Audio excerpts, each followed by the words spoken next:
I, 22/M, and my mother, 46/F, have been struggling. I think I might get kicked out. How do I approach this? Is there something else I should consider? Edit. I accidentally posted this twice and deleted one.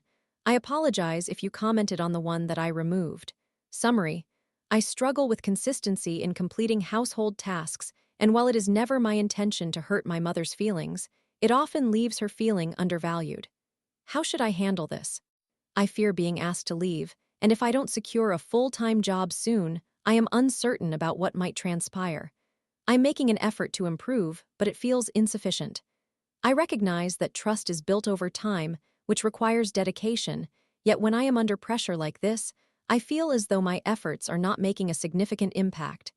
This may turn out to be a lengthy post, so I apologize in advance. I will aim for conciseness. I am a full-time college student and recently started a part-time job at a retail store that currently assigns me few shifts. I also undertake some side gigs, but they do not provide a sufficient income. For the time being, I reside with my mother. Throughout my life, I have struggled with motivation, I tend to procrastinate, and I am generally quite emotional. My mother has always given her all. She works tirelessly, and it took her many years to achieve her current status. I genuinely appreciate her and love her. Although we sometimes clash, I do not want her to feel neglected. I also strive to avoid the trap of spiraling into the belief that she does not care about me. My father was very different from her. He was neglectful at best, and has faced numerous legal issues over the years. I chose to cut ties with him, but I mention this because it is relevant to my current situation. My mother has consistently been one of those pull-yourself-up-by-your-bootstraps types for as long as I can remember. Thus, having a son who is slower, anxious, and does not function the same way she does can be frustrating for her. When I say this, I do not mean in the way that some men feign incompetence to avoid responsibilities like doing the dishes. I recognize that I am not the most organized adult, but I do make an effort. My mother has been incredibly generous in allowing me to live with her while attending college, especially during these challenging times. Hence, it is entirely reasonable for her to expect me to contribute. This is an area where I must improve. For instance, even with the convenience of a dishwasher, I occasionally fail to keep up with loading and unloading it. My mother dislikes when dishes accumulate in the sink, but there are times when I simply forget, procrastinate, or do not manage to get around to it. I am actively working on overcoming my procrastination habit, but it can be very difficult.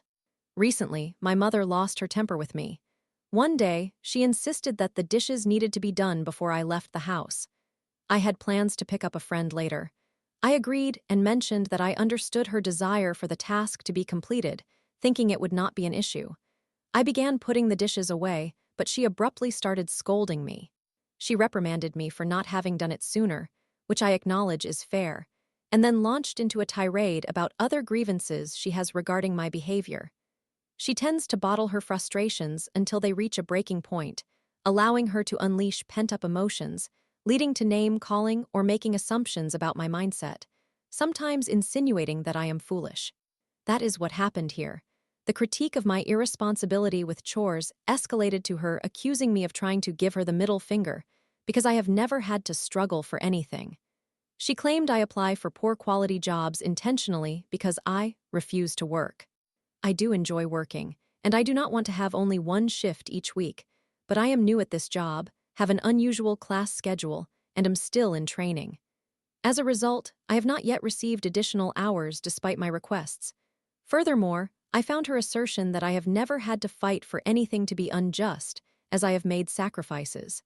I saved my own money for my name change, which was costly and challenging, for my transition, and did not ask her for financial assistance. I pursued my hormone treatments independently as well. I have handled updating all my personal records on my own, maintain my health insurance, drive myself to classes and work, cover my own gas expenses, and have begun contributing to my mother's phone bill monthly. We share a plan, so we decided to split the cost. I try numerous strategies to keep myself organized. I utilize multiple alarms to ensure I do not waste time, run late, or oversleep. For instance, it may be inconvenient, but one alarm does not suffice for me. I set several just in case. To avoid merely pressing snooze, I keep my phone on the opposite side of the room, so I have to physically get up to turn off the alarms. While I can understand why she finds it bothersome, I have not found another solution that works for me. Again, I am not flawless, and I am genuinely striving to stay on top of things around the house, though I would like to think that I am not entirely unproductive. When tensions escalated during our discussion, she compared me to my father, which was deeply hurtful. She went on about how I am half him, and that something drastic might be required to avoid his path. She even showed me his most recent mugshot on her phone while I washed the dishes that required hand cleaning, held it up to my face, and insisted, "You see him. Look at him. He is going to end up dead on the streets. Consider your future." Typically, when she gets upset with me, she does not make references to my father. She usually focuses on my mistakes or occasionally compares me to my friends or brother. During these moments, I typically respond with little more than "yes, ma'am," as I do not want to escalate the situation, so I allow her to express herself. However, when she compared me to my father, I became quite upset. I finished the dishes, cleaned and wiped down the counter, and did not speak to her for the remainder of the day. We attempted to discuss it the following day, and it appeared we were making some headway, but the next day, I inadvertently woke her up with an alarm I had set earlier than usual.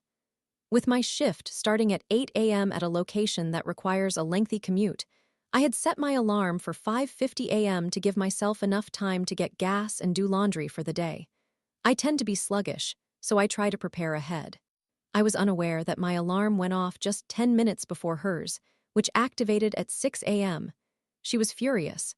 She scolded me about the alarm, questioned whether I needed to awaken at such an early hour, and I could not even explain before she declared that I had 3 weeks to secure a full-time job.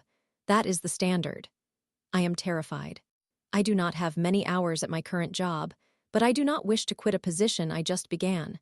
I am optimistic I will receive more hours. My workplace has a union, and by sticking with it, I could gain retirement benefits. I do not want to relinquish that opportunity. However, coordinating my schedule with classes has proven to be a challenge when searching for a position that accommodates my commitments. Thus, I have been attempting to contribute in other avenues. I'm making more adjustments, doing food delivery as an additional side hustle, working out with my brother to improve my health and general performance, renewing my tire warranty, fixing the shower head, maintaining the yard, and more. Nevertheless, I fear that it is too late or that my efforts are insufficient. I have only a week and a half left and I feel desperate. I am making more strides, yet job hunting has not yielded success. This was precisely what she advised me to do. I have even sought student jobs at my university. I am at a loss for what to do next. Any suggestions? Story 2. Grieving my family dog today reopened wounds from my ex's dog's passing and our breakup. I sought comfort in my ex, but they're no longer here. As I navigate my healing journey, I can't shake the feeling of loss. Will I ever feel whole again? Tagged for animal abuse just in case, but it is primarily related to euthanasia and animal injury, not actual abuse. My family dog had to be euthanized today. In October, my former partner's dog was also put to sleep, and that experience was incredibly painful and traumatic for me. She was the first pet for which I was present at their passing, and unfortunately, it was very bloody. She was disoriented, and it left me with nightmares for weeks. I have only begun to process it in the last month or two. This past year, I also worked in wildlife rehabilitation in a remote area. The place was often infested with mice, and occasionally I would find them half dead, which made me feel responsible for ending their suffering. That was traumatic for me as well. Some may find that silly since they are just mice, and people often hunt and fish, but I struggle with handling death. I have always avoided being present for the passing of animals or even family members because I knew it would be more difficult than saying my goodbyes beforehand. I was not present for my family dog today. I was already a mess, crying over everything and reliving all the trauma and pain from the animal deaths I have experienced over the last year. I could not keep myself together and do not feel comfortable being emotionally vulnerable with my family. Therefore, I petted him, gave him a kiss on his head, and left to sob alone until it was over. In addition, my ex-partner and I officially ended our relationship at the beginning of January. It had already been rocky before that, with an initial separation in December, but things became complicated, and we ultimately reached a point of no contact for a month until they reached out to me at the beginning of February. We maintained limited contact for a few weeks after that and just started being in more regular communication this past week. The split in January finally motivated me to return to therapy, begin attending support groups, and make a concerted effort to work on myself and process my grief regarding everything I have experienced over the past year. There is more to my story than I have shared, but that is the relevant information here. The breakup made me realize that I had become excessively dependent on my ex-partner, while simultaneously being emotionally unavailable and neglecting my other friendships. I found myself completely alone, discovering that most of those previous friendships were irreparable. I worked through it, eventually going out, making new friends, exploring my interests, and finally feeling like myself again. Then today happened, and now I am reeling from everything once more. I fear I will begin to have nightmares again. I cannot stop thinking about the blood, the smell, and everything I have witnessed. I am sad about the loss of my family dog, but it also feels as though I am grieving the loss of my ex's dog once more, and even mourning the end of my relationship with my ex-partner. I reached out to them today, and we discussed various matters on the phone for a while. They listened to me cry and express my feelings, and we talked about their dog. I opened up about how it affected me at the time, something I had not shared previously. It was a helpful and healing conversation, but now that it has concluded, I feel heartbroken that they are not here to comfort me while I cry and help me through this. I desire nothing more than to fully lean on them for support, but I understand that I cannot do that. Our relationship has ended, yet I still have feelings for them. I want our relationship back, and am trying hard to let go of that possibility, but I wish they were here so we could spend time together. I feel as though I wasted my opportunity for connection, and I do not know when we will communicate like that again or see each other again. All I want is the comfort of their voice, presence, and support. I feel like I need them, and before this, I had finally stopped feeling that way. I finally recognized that I did not absolutely need them, but that I chose to keep them in my life because I value them as a person and care for them. Now, however, I feel like an addict desperately clinging to any fragment of them I can find, and I am upset to realize that I still feel this way when I thought I was improving. I am trying to maintain balance and communicate with other friends, and I have support groups and therapy coming up in the next couple of days, but it does not feel like enough. It is not the same. I am still not very close with anyone else, and do not feel I can be as open with anyone else as I am with my ex-partner. I know this way of thinking is unhealthy, but I just long to have my person back. I am exhausted from constantly grieving, crying, and feeling set back by all of this. It feels hopeless. There is a void within me that sometimes feels as though it shrinks but never truly disappears. I know that I am strong enough to get through this and that I will be okay. I have faced many other losses before, and I have managed to get through them. These most recent losses have all been particularly challenging and different from my previous experiences. This is the first time in my life that I am genuinely taking stock of myself, admitting my faults, and actively working on healing to break my own patterns. I had begun taking these steps before I met my ex-partner, but I neglected my mental health for too long while we were together, and that directly contributed to the end of our relationship. I understand that it has only been 2 months since we truly broke up, so I recognize that it is still fresh and that it makes sense for this situation to trigger all those feelings, but it feels like a considerable setback and is genuinely difficult to cope with at this time.